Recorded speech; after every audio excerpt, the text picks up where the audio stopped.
Hello students, स्वागत है आप सभी का आपके यूट्यूब चैनल में। आज का जो लेक्चर रहेगा वो रहेगा डीसी सीरीज़ जनरेटर के बारे में। यानी जो डीसी सीरीज़ जनरेटर होता है वो कैसे काम करता है और उसमें किस प्रकार के कंपोनेंट्स लगाए जाते हैं और उनके अंदर जो वाइंडिंग का जो आधार रहता है वो किस टाइप का होता है, उसके बारे में आज अपने चर्चा करेंगे। तो अपना जो टॉपिक है वो है DC series generator. DC series generator.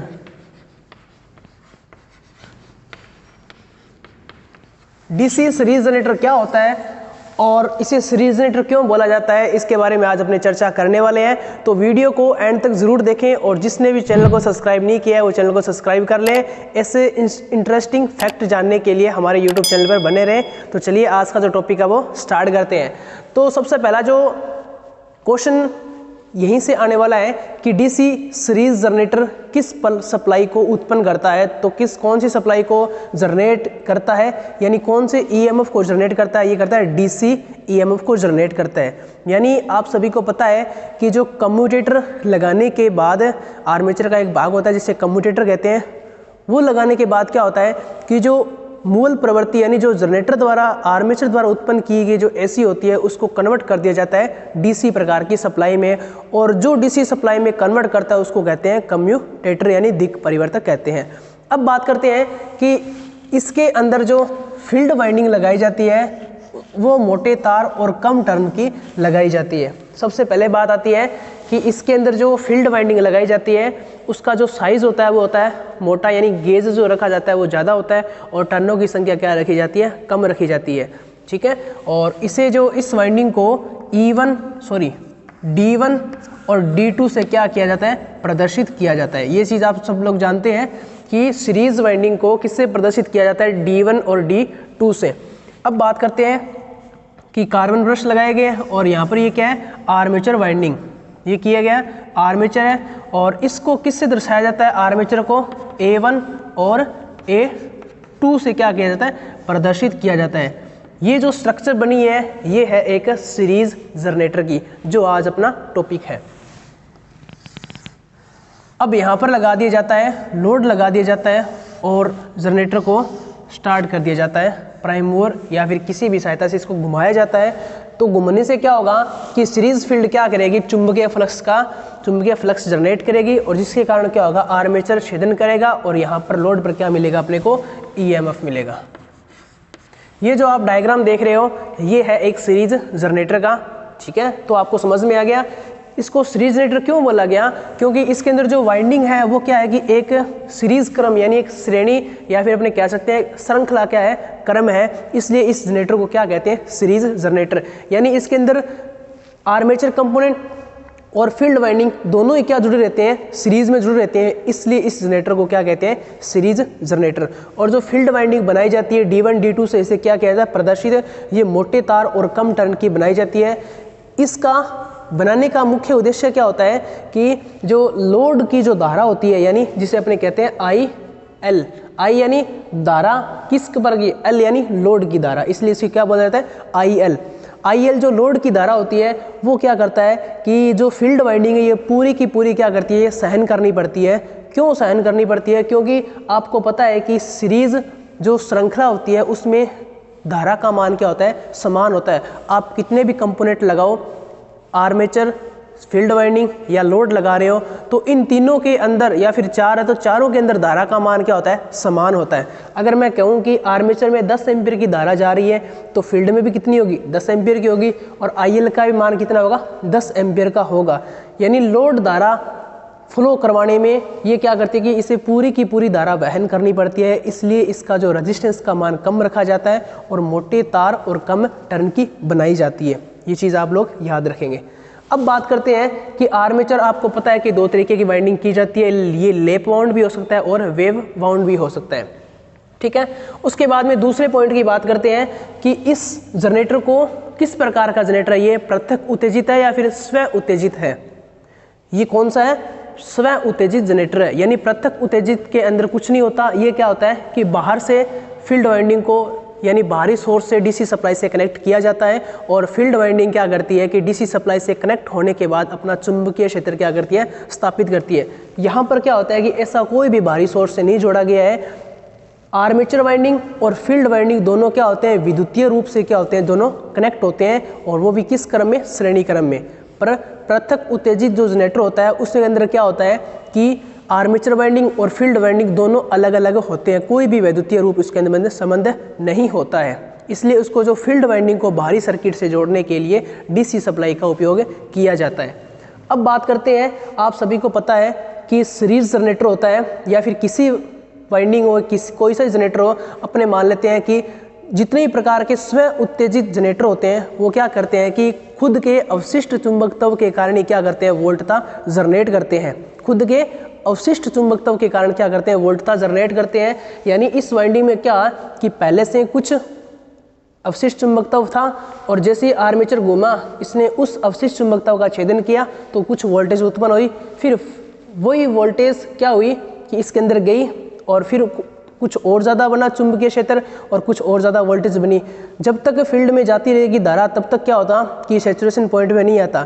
जैसे सैचुरेशन पॉइंट आते ही क्या बनने लगेगा कि जो जनरेटर है, सीरीज जनरेटर, ये अपनी पूरी की पूरी वोल्टेज बनाना क्या कर देगा, स्टार्ट कर देगा। उसके बाद में क्या होगा कि जो लोड को वोल्टेज चाहिए वो लोड को मिलना स्टार्ट हो जाएगी।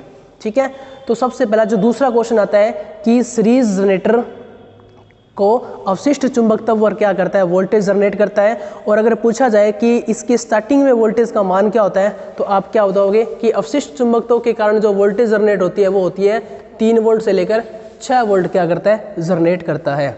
इसी 3 से 6 वोल्ट के कारण क्या होता है कि पूरी की पूरी फुल वोल्टेज क्या होती है, जनरेट होती है, जिसे ईजी के नाम से जाना जाता है, यानी जनरेटिंग वोल्टेज। यहाँ तक सभी को समझ में आया। अब तीसरा पॉइंट ये कहता है कि इस जनरेटर को हमेशा लोड के साथ ही चलाना चाहिए, यानी लोड नहीं है तो इस जनरेटर का नहीं चलाना चाहिए। तो अगर मैंने लोड का मान नहीं लगाया है, यानी मैं कह सकता हूँ कि यहाँ पर लोड मैंने हटा दिया है, तो क्या होगा, ये जनरेटर वोल्टेज उत्पन्न नहीं करेगा, वोल्टेज जनरेट उत्पन्न नहीं करेगा। क्यों नहीं करेगा, क्योंकि आप सभी को पता है कि श्रृंखला के अंदर अगर जैसे लड़ियाँ होती है सीरीज में कनेक्ट की जाती है, अगर उसका एक लैंप फ्यूज हो जाए तो क्या होता है, पूरी की पूरी लड़ी यानी क्या हो जाती है, बंद हो जाती है, और उस सर्किट को क्या कहते हैं, ओपन सर्किट कहते हैं। और ओपन सर्किट में आप सभी को पता है कि रेजिस्टेंस का मान क्या होता है, अनंत होता है, और उसमें धारा फ्लो नहीं होती, यानी आई का मान क्या हो जाता है, 0 हो जाता है। एक प्रकार का ये श्रृंखला सर्किट है, आप सब लोग जानते हैं। अगर लोड नहीं लगाया गया यानी परिपथ क्या हो गया, ओपन हो गया, और परिपथ ओपन होने के कारण क्या हुआ कि सर्किट कंप्लीट नहीं है, तो कंप्लीट नहीं है तो वोल्टेज घूम के वापस जाएगी नहीं, और उतनी वोल्टेज उत्पन्न होगी जितना अवशिष्ट चुंबकत्व है। यानी क्वेश्चन क्या आएगा कि लोड नहीं लगाया गया है तो जनरेटर कितनी वोल्टेज उत्पन्न करेगा, तो आपको ऐसा नहीं बोलना है कि 0 वोल्ट, कितनी वोल्ट करेगा, 3 से 6 वोल्ट। ये किस कारण होगी, अवशिष्ट चुंबकत्व के कारण। यहाँ तक सभी को समझ में आया। उसके बाद में इसका जो पॉइंट था वो ये था कि हमेशा जनरेटर को क्या लगाना चाहिए, लोड के साथ। अब मैंने क्या है कि यहाँ पर लोड कनेक्ट कर दिया है, तो क्या होगा कि जो इसके अंदर जो 3 से 6 वोल्ट बनी है वो क्या जाएगी, यहाँ जाएगी, फिर वापस से क्या होगी, सर्कुलेट होगी इसके अंदर। तो क्या होगा कि ईएमएफ यानी फ्लक्स को क्या है, जो फील्ड वाइंडिंग है उसको कंप्लीटली धारा मिलने लगेगी, जिसके कारण क्या होगी कि वो अपना स्वयं का चुंबकीय क्षेत्र स्थापित करने में सक्षम होगी। और चुंबकीय क्षेत्र स्थापित हो जाएगा तो उसके बाद में जनरेटर क्या है, फुल चुंबकीय बल का उच्छेदन करेगा, जिसके कारण क्या होगा कि वोल्टेज का निर्माण होना स्टार्ट हो जाएगा। तो ये थे कुछ पॉइंट यानी कुछ फैक्ट डीसी सीरीज जनरेटर के बारे में। यहाँ तक सभी को समझ में आया। अब बात करते हैं कि इसके फॉर्मूले के बारे में। ठीक है, फॉर्मूला सबसे पहले बात करते हैं कि अगर अपने को आप जैसे कि इस तरीके से मान सकते हैं कि एक ये क्या है, प्रतिरोध लगा दिया गया है, और यहाँ पर एक बैटरी लगा दी गई है, और उसके बाद एक और प्रतिरोध लगा दिया गया है, और उसको क्या है कि एक और यहाँ पर प्रतिरोध लगा दिया गया है। ये आपको सर्किट समझ में आ रहा है। ये सर्किट क्या है, एक सीरीज जनरेटर का है, सेम का सेम कॉपी है। यानी जो यहाँ पर बैटरी दिखाई गई है वो क्या है कि कुल उत्पन्न ईएमएफ, यानी कह सकता हूँ कि कुल उत्पन्न ईएमएफ कितना हो रहा है, 200 वोल्ट हो रहा है। यानी ई टी का मान टोटल क्या है, ईएमएफ है, क्योंकि यहाँ पर ये आर्मेचर क्या करेगा, ईएमएफ उत्पन्न करेगा। अब बात करते हैं कि आर्मेचर का क्या होता है, कुछ ना कुछ प्रतिरोध होता है, या मान लेते हैं कि यहाँ पर क्या है, आर ए यानी आर्मेचर का प्रतिरोध। उसके बाद में आर एस ई, आप सभी को पता है कि जो सीरीज वाइंडिंग होती है इसे किससे प्रदर्शित किया जाता है, SE से प्रदर्शित किया जाता है, और इसके जो टर्मिनल होते हैं उसे D1 D2 से लिखा जाता है। उसके बाद में यहाँ पर क्या आ गया, RL यानी लोड रेजिस्टेंस। ये चीज़ समझ में आ रही है, सेम इसका क्या है, डिटो कॉपी है। आपको समझाने के लिए डायग्राम बना रहा हूँ। अब आप बताओ कि अगर परिपथ के अंदर एक बैटरी लगाई गई है और उस बैटरी के चारों ओर या फिर दोनों ओर क्या है कि प्रतिरोध लगाए गए हैं, तो ये प्रतिरोध क्या करेंगे कि इस वोल्टेज का क्या करेंगे, कंज्यूम यानी ड्रॉप करेंगे। आप सब लोग ये तो बात जानते ही हैं, अगर प्रतिरोध लगाए तो ये क्या करेंगे, जाहिर सी बात वोल्टेज ड्रॉप करेंगे।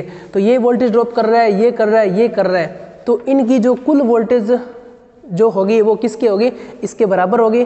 तो सबसे पहले बात करते हैं सबसे पहले फॉर्मूले की कि अगर अपने को सीरीज जनरेटर के अंदर कुल EMF का मान निकालना है तो आप कैसे निकालोगे, यानी VT का मान,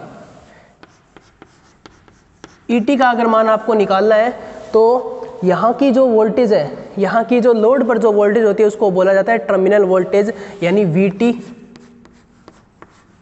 उसके बाद में प्लस में यानी यहाँ पर जो वोल्टेज ड्रॉप होगी V का मान निकालने के लिए ओम के नियम से क्या होता है, V का मान निकालते हैं तो V बराबर क्या होता है, I इंटू में R होता है। ये आप लोग जानते हैं कि I इंटू में क्या होता है, R होता है। अब बात करते हैं कि VT यानी सबसे पहले VG यानी अगर आर्मेचर का आर्मेचर की वोल्टेज ड्रॉप निकालनी है तो कैसे करेंगे कि VA यानी आर्मेचर की वोल्टेज ड्रॉप, V ज्ञात करने का फॉर्मूला क्या होता है, I इंटू में R होता है। एक बार मैं हटा देता हूँ आर्मेचर वाला, I इंटू में R होता है, I इंटू में R, ये मैंने लिख दिया। अब किसकी ज्ञात करनी है, आर्मेचर की, तो VA आ गया। उसके बाद में बात करते हैं कि VI यानी आर्मेचर में प्रवाहित धारा, तो I लगा दिया। अब गुणा का निशान, अब आ रहा है तो R किसका, आर्मेचर का प्रतिरोध, तो यहाँ पर क्या आ गया, आर्मेचर का प्रतिरोध। तो इस दोनों को मैं मल्टीप्लाई करूंगा तो किसके मान मिल जाएगा मुझे, VA का यानी वोल्टेज ड्रॉप किस में, आर्मेचर में हुई वोल्टेज ड्रॉप का मुझे मान मिल जाएगा। उसी तरीके से अगर मैं VSE में निकालना है तो कैसे करूंगा, ISE सीरीज में धारा गुणा में सीरीज का प्रतिरोध, तो क्या मिल जाएगा मुझे, VSE का मान मिल जाएगा। ये वोल्टेज ड्रॉप, ये वोल्टेज ड्रॉप और ये वोल्टेज ड्रॉप, इन तीनों को प्लस कर दूंगा तो किसका मान मिल जाएगा मुझे, टोटल EMF का मान मिल जाएगा। तो बात करते हैं कि VT का मान, अब इसका मान निकालना है तो क्या होगा कि VT बराबर क्या होता है कि I जैसे IL गुणा में क्या हो जाएगा RL, यानी धारा, लोड धारा को गुणा कर दूंगा मैं लोड रेजिस्टेंस से, तो क्या हो जाएगा मुझे VT यानी टर्मिनल वोल्टेज का मान मिल जाएगा। तो VT इसका प्लस इसका प्लस इसका प्लस क्या होगा, इसके बराबर होगा। तो यही फॉर्मूला है कि VT प्लस IA गुणा में RA प्लस ISE गुणा में RSE। यहाँ तक सभी को समझ में है। यानी ये कौन सा हो गया, ये वाला जो भाग हो गया ये हो गया कि VA आर्मेचर में वोल्टेज ड्रॉप, ये वाला जो पार्ट हो गया ये है कि SE सीरीज में वोल्टेज ड्रॉप, ठीक है।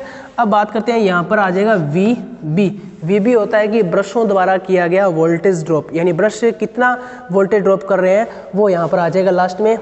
मैं एक बात बताना चाहूँगा कि अगर ब्रश कार्बन ब्रश का है तो 1 वोल्ट मानोगे या फिक्स है, कार्बन ब्रश है, कार्बन ब्रश के लिए क्या होगा 1 वोल्ट होगा, और मेटल जो ग्रेफाइट ब्रश होते हैं उसके लिए होता है 1.5 वोल्ट, ये फिक्स है। अगर मेटल ग्रेफाइट की बात कर रहा है तो 1.5 वोल्ट, और अगर सीधा ही नॉर्मली जो कार्बन ब्रश यूज में ला रहे हैं वो उसका वोल्टेज ड्रॉप कितना होगा 1 वोल्ट होगा। तो टोटल जो EMF ज्ञात करने का फॉर्मूला है वो ये है, आप इसको उतार लीजिए, ठीक है। VT plus IA RA ISE plus RSE plus VB। अब बात करते हैं कि यहाँ पर है प्रतिरोध के अंदर, यहाँ जो लोड लगाया गया इसमें IL क्वेश्चन आ सकता है कि लोड धारा का मान क्या होगा। तो लोड धारा का मान निकालने के लिए इसका जो फॉर्मूला बनता है वो ज्ञात करते हैं कि I यानी लोड धारा का मान। ओम के नियम से I ज्ञात करने का फॉर्मूला क्या होता है, I बराबर क्या होता है V बटे में R, V बटे में R होता है, और यहाँ पर V क्या है, टोटल अपना जो वोल्टेज है वो क्या है, E है। तो मैं इसको क्या करूँगा कि E बटे में किसका भाग दूंगा, R का। अपने पास R कौन कौन से है, एक तो सीरीज का प्रतिरोध, सीरीज वाइंडिंग का रेजिस्टेंस जिसे RSE कहते हैं, एक आर्मेचर का प्रतिरोध जिसे RA के नाम से जाना जाता है, और एक यहाँ पर RL यानी लोड रेजिस्टेंस। अगर इन तीनों को R प्लस कर दूंगा तो टोटल मुझे R मिल जाएगा, और मैं वोल्टेज को R से क्या कर दूंगा, डिवाइडेशन कर दूंगा, तो मुझे I धारा का मीन मिल जाएगा, और वो धारा कौन सी होगी, लोड धारा। तो यहाँ पर लिख सकते हैं कि RA प्लस RL प्लस में RSE यानी रेजिस्टिव लोड, इस तरीके से। तो ये समझ में आ गया। IL का मान निकालना, क्वेश्चन में क्या होगा कि एक DC सीरीज जनरेटर इसके आपको EMF दे देगा, और शंट का प्रतिरोध, सीरीज का प्रतिरोध, और आर्मेचर का प्रतिरोध, और लोड का रेजिस्टेंस दे देगा। तो आप इन तीनों को प्लस करके डिवाइडेशन कर देना वोल्टेज से, तो आपको IL का मान मिल जाएगा। ठीक है, अब बात करते हैं कि सीरीज जनरेटर के बारे में। आप सब लोग जानते हैं सीरीज जनरेटर के बारे में, अगर आप नहीं जानते हैं तो अभी आपको समझ में पता चल गया होगा कि किस प्रकार का सीरीज जनरेटर होता है।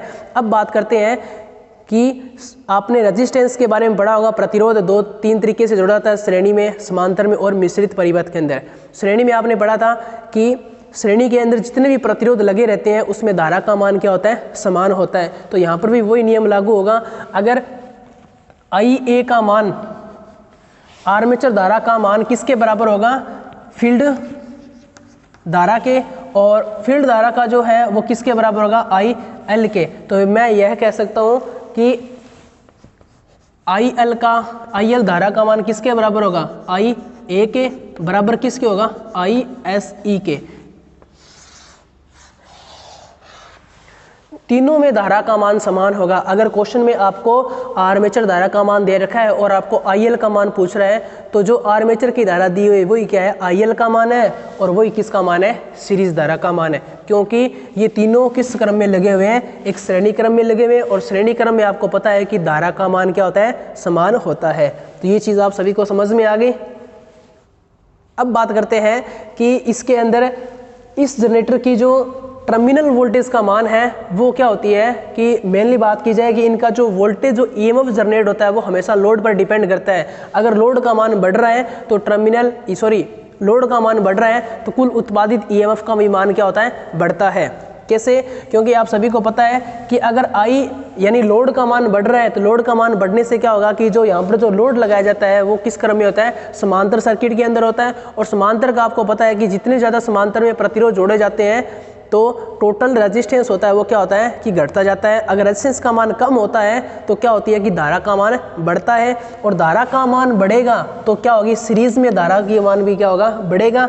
और सीरीज में धारा का मान बढ़ने से क्या होगा कि आप सभी को पता है कि अगर फील्ड में धारा का मान बढ़ता है तो उसके साथ साथ चुंबकीय क्षेत्र का भी मान क्या होता है, बढ़ता है। और चुंबकीय क्षेत्र का मान बढ़ने से क्या होगा कि चुंबकीय जो फ्लक्स होता है उसका मान में वृद्धि होगी, और चुंबकीय फ्लक्स के मान में वृद्धि होगी तो जो आर्मेचर लगाया गया ये क्या करेगा कि उसका ज़्यादा छेदन करेगा, और ज़्यादा छेदन करने से वोल्टेज का भी मान बढ़ेगा।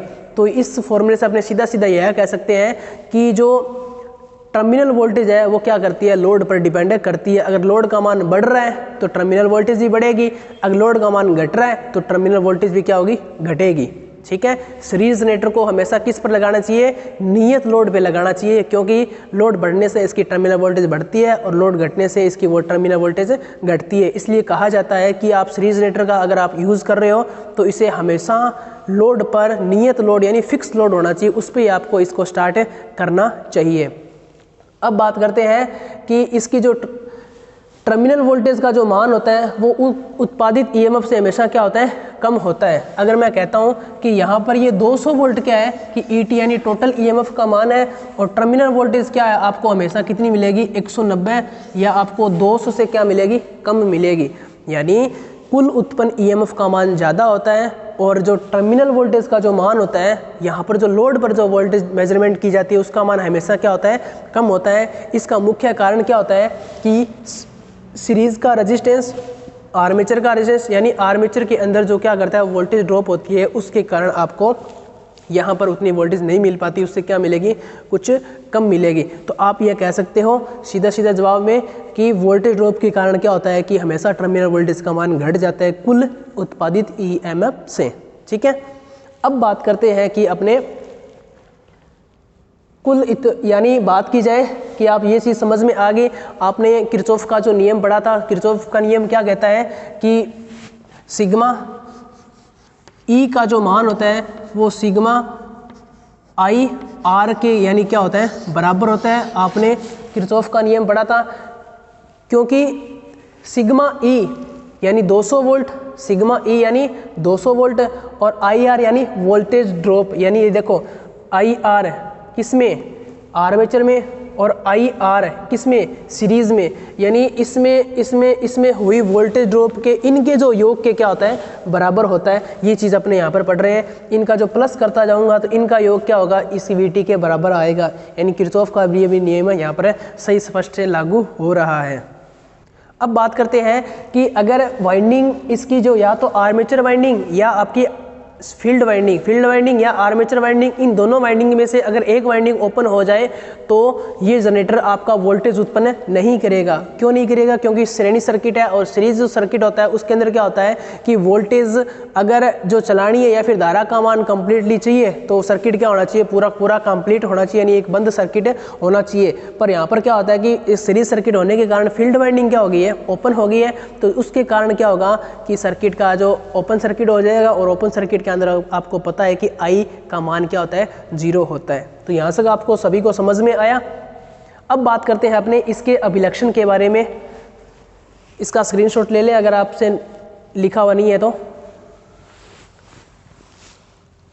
चलिए अब बात करते हैं कि डीसी सीरीज जनरेटर होता है, उसके 3 अभिलक्षण होते हैं और उन 3 अभिलक्षण को कैसे शो किया जाता है। इसकी जो वोल्टेज होती है वो किन पे डिपेंड करती है, डीसी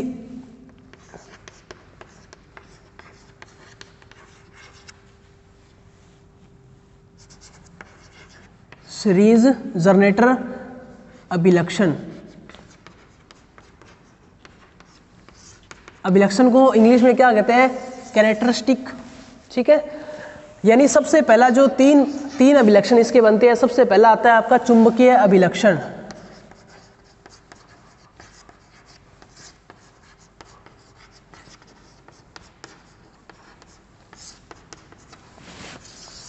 चुंबकीय अभिलक्षण या फिर इसे कहते हैं ओपन लूप। ओपन लूप के नाम से भी जानते हैं, यानी खुला परिपथ के नाम से। ये अभिलक्षण होता है वो हमेशा जनरेटिंग वोल्टेज और आई एसई सीरीज धारा के बीच में क्या है, खींचा जाता है। यानी ये बताया जाता है कि अगर यहाँ से वोल्टेज क्या होती है, हमेशा 0 से स्टार्ट नहीं होती, यहाँ से होती है, क्योंकि अवशिष्ट चुंबकत्व के कारण क्या कुछ वोल्टेज बनती है। तो इसका जो ग्राफ होता है वो इस तरीके से बनेगा, और ये आपका जो कहलाएगा, ये कहलाएगा सैचुरेशन पॉइंट यानी संतृप्त बिंदु।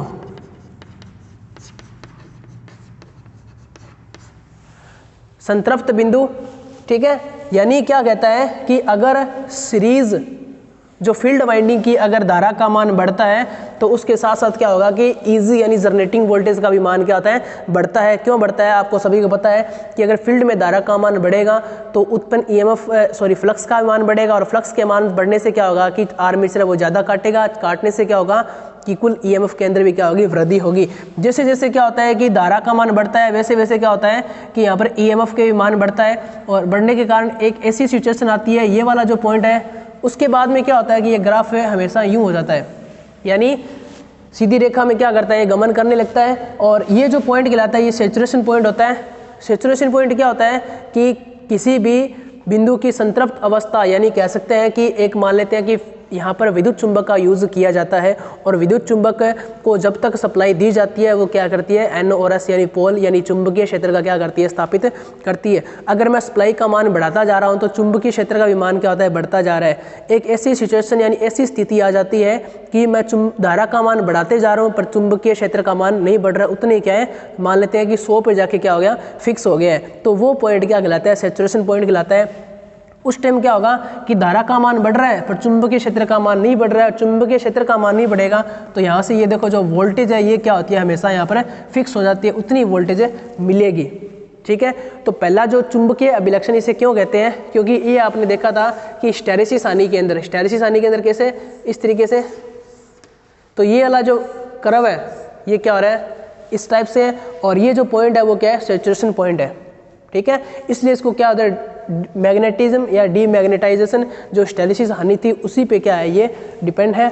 या फिर कह सकते हैं कि यहाँ से वोल्टेज का मान बढ़ेगा, धारा का मान बढ़ रहा है तो कुल उत्पादित जनरेटिंग वोल्टेज का मान बढ़ता है एक फिक्स पॉइंट तक, उसके बाद में क्या होता है वोल्टेज क्या होती है फिक्स हो जाती है। उसमें अगर आप धारा का मान बढ़ाते रहो तो आपको कुल उत्पन्न ईएमएफ नहीं मिलेगा, यानी ईएमएफ का मान क्या हो जाएगा यहाँ पर फिक्स हो जाएगा। तो ये था चुंबकीय अभिलक्षण। अब बात करते हैं 2 नंबर की इंटरनल अभिलक्षण यानी आंतरिक अभिलक्षण।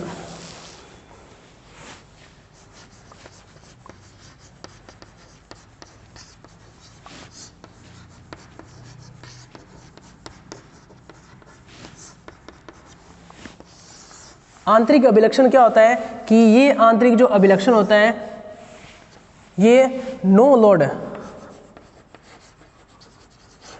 लोड और आर्मेचर धारा के मध्य खींचा जाता है। नो लोड और आर्मेचर की धारा मध्य खींचा जाता है जब स्टार्टिंग के अंदर कोई भी लोड नहीं लगाया गया, स्टार्टिंग के अंदर जब वोल्टेज को यानी वोल्टेज का मान क्या होता है उस टाइम 0 होता है।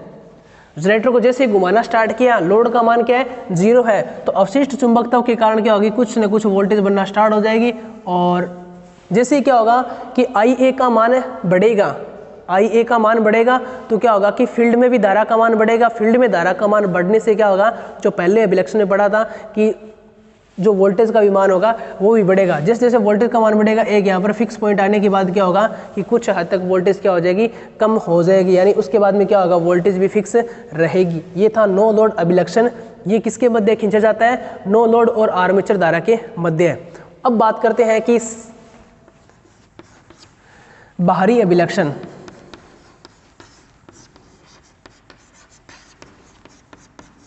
बाहरी अभिलक्षण की बात करें कि जो बाहरी ये होता है कि VT यानी टर्मिनल वोल्टेज और IL यानी लोड वोल्टेज, यहाँ पर हमेशा क्या होगी ये बराबरी रहेगी।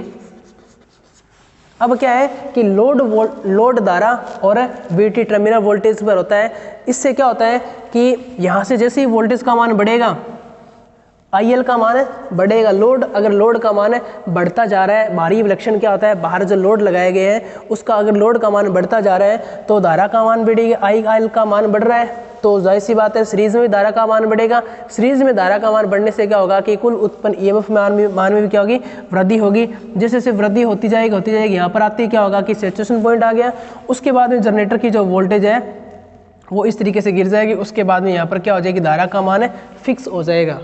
क्यों होगा फिक्स है क्योंकि सैचुरेशन पॉइंट के बाद में क्या होता है कि आप लोड का मान जितने लोड का मान बढ़ाते जाओ आपकी जो करंट होती है वो यहाँ पर कांस्टेंट हो जाती है। लोड का मान बढ़ता जा रहा है तो यहाँ पर जो वोल्टेज का मान भी क्या हो रहा है नहीं बढ़ रहा है, यानी वोल्टेज फिक्स होगी। वोल्टेज के कारण क्या होगी धारा का मान भी यहाँ पर स्थिर हो जाता है।